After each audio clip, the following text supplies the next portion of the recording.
राधे राधे दोस्तों, कैसे हैं आप सभी। आशा करती हूँ कि आप सभी लोग स्वस्थ और मस्त होंगे। और आज का टॉपिक है कि सिंदूर कैसे लगाएं, कब पीला लगाएं और लाल लगाएं। तो चलिए जानते हैं कि कब लाल सिंदूर लगाएं और कब पीला सिंदूर लगाएं। सीधी मांग में लगाएं या साइड मांग करके लगाएं। तो सिंदूर के कुछ नियम जो कि आप सभी लोगों के साथ में शेयर कर रही हूँ। सिंदूर लिक्विड लगाएं या सूखा पाउडर वाला लगाएं, कैसे लगाएं, कब लगाएं, कौन से दिन लगाएं, किस उंगली से लगाएं या चुटकी से लगाएं या किसी डंडी की सहायता से लगाएं। तो आप सभी के सारे सवालों का सिर्फ एक ही जवाब इसी वीडियो में मिलेगा। तो आप लोग इस वीडियो को पूरा लास्ट तक बने रहें, कोई भी स्किप नहीं करिएगा। एक एक चीज़ मैं काम की ही बताऊंगी। तो आप सभी लोग इस वीडियो को शुरू से अंत तक ज़रूर देखिएगा और पसंद आए तो लाइक, शेयर और कमेंट ज़रूर करिएगा। ये हमारे सुहाग से रिलेटेड है वीडियो, तो इसलिए प्लीज़ आप सभी से रिक्वेस्ट है कि इसे मजाक में आप लोग मत लीजिएगा। हमारे बड़े बुजुर्गों ने जो नियम बताए हैं उन्हें ज़रूर ही फॉलो करना चाहिए। इन्हें हल्के में नहीं लेना चाहिए, मजाक में नहीं लेना चाहिए। आप सभी को ये तो पता होगा कि एक सुहागन स्त्री को हर जगह पूजा पाठ, हर अच्छे शुभ कार्यों में बैठाया जाता है, उसका स्वागत किया जाता है उससे शुभ कार्य करवाए जाते हैं। वहीं अगर किसी स्त्री का पति नहीं है तो उसे बहुत बुरी नज़रों से देखा जाता है। उसे सुहागनों का जो पूजा पाठ, कोई त्योहार हो, कोई वो हो, तो उसे वहाँ पे नहीं बैठने दिया जाता। उसे ये कह दिया जाता है कि उनके हस्बैंड नहीं है तो वो उसमें सम्मिलित नहीं हो सकते हैं। उन्हें शुभ कार्यों में बैठाया भी नहीं जाता, उन्हें अलग ही कर दिया जाता है। जबकि ऐसा नहीं होना चाहिए, या हमारे हाथों में नहीं है। फिर भी लोग, अब ये हम और आप तो बदल नहीं सकते। ये पुरानी प्रथा है, इस प्रथा को हम नहीं ख़त्म कर सकते। ये बहुत पहले से चली आ रही है। ये हमारे समाज का एक ऐसा हिस्सा बन गया है जिसे चाहकर भी हम सभी, आप और हम, नहीं ख़त्म कर सकते हैं। और आप सभी को ये तो पता ही है कि यह नियम आज नहीं बने हैं। ये तो बहुत पहले ही सदियों से बने आ गए हैं ये नियम, जो कि आज चल रही है यह परंपरा। ये नियम कानून जो भी है ये बहुत सदियों से बने आ रहे हैं। इसलिए महिलाएं अपने पति के अच्छे स्वास्थ्य और दीर्घायु के लिए बहुत सारे व्रत करती हैं। जैसे आपको पता ही है कि वट सावित्री व्रत, तीज का और करवा चौथ का। तो ये सब जो व्रतें हैं इतने कठिन व्रत है, ये स्त्रियां अपने पति के लिए करती हैं। अब आप कहेंगे कि ये सब सिर्फ स्त्रियों के लिए क्यों बने हैं। बिल्कुल सही है, आदमी क्यों नहीं करते हैं। तो उसका भी रीज़न मैंने आपको बताया, क्योंकि अगर स्त्रियाँ अपने लंबे पति के सुहाग के लिए ये करती हैं, ताकि उन्हें समाज में वो जहाँ पे पूजा पाठ होता है वहाँ से वो उनको हटाया नहीं जाए कि या आप यहाँ इस पूजा में नहीं बैठ सकती, ये सुहागनों का है। इसलिए वो अपने पति को वो मान सम्मान मिले और उनका पति दिन दूनी रात चौगनी दीर्घायु हो, उनकी सुख समृद्धि बढ़े उनके घर में, इसलिए वह यह व्रत करती हैं। आप सभी को पता ही होगा कि जहाँ सुहागनों की ज़रूरत होती है वहाँ अगर ऐसी महिलाएं हैं तो उन्हें अलग कर दिया जाता है, हटा दिया जाता है कि आप इसमें नहीं बैठ सकती हैं, इस पूजा में नहीं सम्मिलित हो सकती हैं। लेकिन आदमी लोगों के साथ ऐसा नहीं है, क्योंकि आपको पता है अगर कोई स्त्री ऐसी है तो उसको हम पहचान लेते हैं कि भाई ये ऐसी हैं, उन्हें हम पहचान लेते हैं कि भाई उनके आदमी नहीं रहे। लेकिन आदमियों का कोई पहचान नहीं है, उनके बारे में आप नहीं पता कर सकते कि उनकी धर्मपत्नी अब नहीं है इस दुनिया में। उन्हें किसी चीज़ में नहीं हटाया जाता है, किसी भी पूजा, कहाँ भी ज़रूरत होगा उन्हें ले लिया जाता है। उनके साथ कोई भेदभाव नहीं है। लेकिन औरतों के साथ ऐसा भेदभाव है। आप समझ सकते हैं कि औरत के साथ ऐसा भेदभाव है। इन्हीं सब बातों से बचने के लिए स्त्रियों को अपने बड़े बुजुर्गों का जो रीति रिवाज बना दिए हैं उन्हें ज़रूर फॉलो करना चाहिए और ज़रूर ज़रूर ही करना चाहिए। इसलिए जो बड़े बुजुर्ग हमारे नियम बना दिए हैं उन्हें हमें ज़रूर फॉलो करना चाहिए। अपने धर्म नियम कानून जो आपके यहाँ होता है वो ज़रूर आप लोग फॉलो करें। तो चलिए, वीडियो काफ़ी लंबी हो जाएगी, इसलिए मेन टॉपिक पे आते हैं कि पीला सिंदूर कब लगाएं और लाल सिंदूर कब लगाएं। तो पीला सिंदूर, देखिए पीला सिंदूर जब हमारी शादी होती है तो पीले सिंदूर से ही होती है। बाकी हर जगह अपना अपना अलग नियम है, कहीं पीले से होती है कहीं लाल से होती है, मुझे नहीं पता, लेकिन हमारे तरफ पीले सिंदूर से ही होती है। वर जो है वधू को पीला सिंदूर ही लगाता है और वो सिंदूर हम 1.25 महीने तक लगाते हैं। 1.25 महीने के बाद ही हम लाल सिंदूर लगाते हैं। जब हम कोई व्रत करते हैं, संकटा माता, तीज का, कोई पूर्णिमा का व्रत हो, कोई सत्यनारायण भगवान का कथा हो, जब आपके यहाँ सुहागन स्त्रियाँ आती हैं तो आप उनको ऐसे नहीं अपने घर से विदा करती हैं। किसी पूजा पाठ में सुहागनें आती हैं तो उन्हें ज़रूर हम सिंदूर लगाते हैं और सिंदूर लगा कर के ही उनको विदा करना चाहिए अपने घर से। बहुत अच्छा माना जाता है। कोई भी लेडीज़ आपके घर में आए तो बिना सिंदूर लगाए उन्हें घर से अपने विदा नहीं करना चाहिए। तो गुरुवार को सिंदूर वैसे नहीं लगाना चाहिए, बाल भी नहीं धोना चाहिए, लेकिन अगर कोई तीज है, कोई त्योहार है तो ज़रूर लगाएं सिंदूर।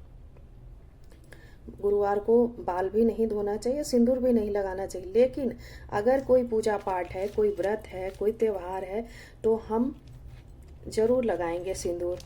और शनिवार को, बाकी दिन तो आप लाल लगा सकते हैं, लेकिन शनिवार को पीला सिंदूर ज़रूर ज़रूर लगाएं। अब उसका भी रीज़न है कि पीला सिंदूर शनिवार को लगाने से हमारे सुहाग की वृद्धि होती है, सौभाग्य की वृद्धि होती है, सुहाग अखंड होता है। इसलिए हमें ज़रूर लगाना चाहिए पीला सिंदूर शनिवार को। लाल सिंदूर आप कभी भी लगा सकते हैं, किसी भी दिन लगा सकते हैं, लेकिन शनिवार को आपसे रिक्वेस्ट है कि पीला ही लगाएं। अगर आपके यहाँ पीला सिंदूर लगाते हैं तो आप पीला ही लगाइए। बाकी दिन आप लाल लगा सकते हैं, बल्कि लेकिन पीला सिंदूर शनिवार को ज़रूर ज़रूर लगाएं। बाकी दिन आप लाल लगाइए, कोई दिक्कत नहीं है। सिंदूर को अब बात आती है कि सिंदूर हम बीच मांग में लगाएं या मांग साइड करके लगाएं, कैसे लगाएं। अब मैं बताऊं कि सिंदूर हमेशा बीच मांग में ही लगानी चाहिए, क्योंकि ये देखने में सुंदर भी लगता है और अच्छा भी लगता है, और यही नियम भी है कि हमें हमेशा बीच मांग में ही सिंदूर लगाना चाहिए, साइड मांग में नहीं लगाना चाहिए। लोग बड़े बुजुर्ग क्या बोलते हैं कि साइड में सिंदूर लगाने से ये होता है ना कि पति में वो प्रेम नहीं होता। अगर हम साइड में करके और फिर ऐसे करके बाल लगा लेते हैं तो पति भी हमारा किनारा कर लेता है, मतलब वो प्रेम नहीं रह जाता। तो ऐसा कुछ नहीं है, बस मैंने सोचा कि जो नियम है हमारे तरफ माना जाता है हम आपको बताएं वो नियम। बाकी आप लोग को आपके यहाँ जो भी नियम होता हो देख लीजिएगा। मेरा मानना यही है कि सीधी मांग में ही सिंदूर अच्छा भी लगता है, और हमारे नियम संस्कार भी यही है कि हमें सिंदूर सीधी मांग में ही लगानी चाहिए। और सिंदूर, अब ये होता है कि सिंदूर हम कौन सा लगाएं, लिक्विड लगाएं, सूखा लगाएं, ये एक पेंसिल की तरह आता है, लिपस्टिक की तरह, वो लगाएं, कैसा लगाएं। तो आप कोई भी लगा सकते हैं, ऐसा कुछ नहीं है। देखिए लिक्विड वाली सिंदूर तो वही यूज करते हैं जैसे गर्मियों में ज़्यादातर लोग यूज़ करते हैं, क्योंकि सूखा पता है कि अगर हम कहीं बाहर जा रहे हैं या किचन में काम करें तो पूरा फैल जाता है, तो इसलिए लिक्विड लगा सकते हैं आप लोग, ऐसा कुछ नहीं है। लेकिन जब आप शैम्पू करें तो सूखा सिंदूर ज़रूर लगाएं। और हाँ, जब भी सिंदूर लगाएं माँ गौरा को लगा करके ही अपने मांग में सिंदूर को भरें। तो अब बात आती है कि सिंदूर किस उंगली से लगाएं, कैसे लगाएं, डंडी से लगाएं, चुटकी से लगाएं, इंडेक्स से लगाएं, अनामिका उंगली से लगाएं, किससे लगाएं। तो देखिए सिंदूर आप किसी भी चीज़ से लगा सकती हैं, जैसे डंडी से भी लगा सकती हैं, अनामिका उंगली से भी लगा सकती हैं। ये वाली जो उंगली होती है इसको अनामिका उंगली कहते हैं, इसको इंडेक्स फिंगर कहते हैं, जो अंगूठे की बगल वाली उंगली है। तो आप इससे भी कर सकते हैं, जिससे हम भगवान को तिलक करते हैं। जब हम पूजा पाठ करते हैं तो इसी से भगवान को तिलक करते हैं, इससे भी लगा सकते हैं। जैसे ऐसे करके भी लगा सकते हैं, और चुटकी से भी मांग को भर सकते हैं अपनी। और डंडी से भी हम सकते हैं, जैसे किसी भी डंडी से सपोर्ट से हम लगाते हैं। और आजकल आता भी है, जैसे ट्राई वाला आप लोगे तो उसमें डंडी दी रहती है कि उसके सपोर्ट से हम मांग अपनी भरते हैं। तो आप डंडी वाले जब भी सिंदूर लगाइए तो उसमें एक चीज़ हमेशा याद रखिए कि उंगली ज़रूर लगाइएगा, कि वो शुभ माना जाता है, अच्छा माना जाता है। डंडी से भले ही लगा लिया, लेकिन थोड़ी सी उंगली से ऐसे मांग में अपने ज़रूर फिरा लीजिएगा, ये बहुत ही शुभ माना जाता है। इसलिए डंडी से लगाने के बाद इसको उंगली ज़रूर फिराइएगा आप। और जब भी आप पूजा करने जाएं तो पूजा करने से पहले सिंदूर ज़रूर लगाएं। जैसे हमारे यहाँ जब हम शैम्पू करते हैं तो सबसे पहले अपनी मांग भरते हैं। जब भी मंदिर जाएं तो अपनी मांग में सिंदूर लगा के ही जाएं, पूरा श्रृंगार करके ही मंदिर में जाना चाहिए। और माँ गौरा को जैसे सब जगह आपने पूजा पाठ कर लिया तो माँ गौरा को जब सिंदूर चढ़ा करके अपने मांग जरूर भरना चाहिए। जब भी आप पूजा करें तो माँ गौरा को सिंदूर लगा करके अपनी मांग जरूर भरें। और जब हम शैम्पू करते हैं तो ये होता है कि हम खाली पेट सिंदूर भरें या खाना खा के भरें, तो आपके यहाँ जैसे होता हो वो करिएगा। हमारे यहाँ जब हम शैम्पू करते हैं या बाथरूम से निकले शैम्पू करके, तो हमारे यहाँ तुरंत नियम है कि बाल धुलने के बाद में उसको सुखा करके सबसे पहले मांग भरते हैं, फिर ही हम कुछ खा सकते हैं, चाहे पानी पी सकते हैं। हमारे में ऐसे दोष माना जाता है, ना हम चाय पी सकते हैं ना ही पानी, मतलब मुंह में हम कुछ भी नहीं डालते हैं। आपके यहाँ जैसा होता हो वैसा करिएगा आप सभी लोग। आशा करती हूँ कि आपको ये वीडियो हेल्पफुल लगी हो। अगर हेल्पफुल लगी हो तो प्लीज़ लाइक, कमेंट और शेयर ज़रूर करिएगा। माताओं और बहनों का माता गौरा सभी के सुहाग को अखंड रखे। जय माता दी, जय माता दी, जय माता दी। आप सिंदूर लिक्विड भी लगा सकती हैं, सूखा भी लगा सकती हैं, ऐसा कुछ नहीं है, जैसा भी आपकी इच्छा हो वो लगा सकती हैं। गर्मियों में लिक्विड लगा लेना चाहिए, क्योंकि पहले सूखा भर लिया फिर लिक्विड लगा लो आप, ताकि वो गर्मियों में पसीने से फिर फेस पे ना निकले, इधर उधर नहीं वो हो।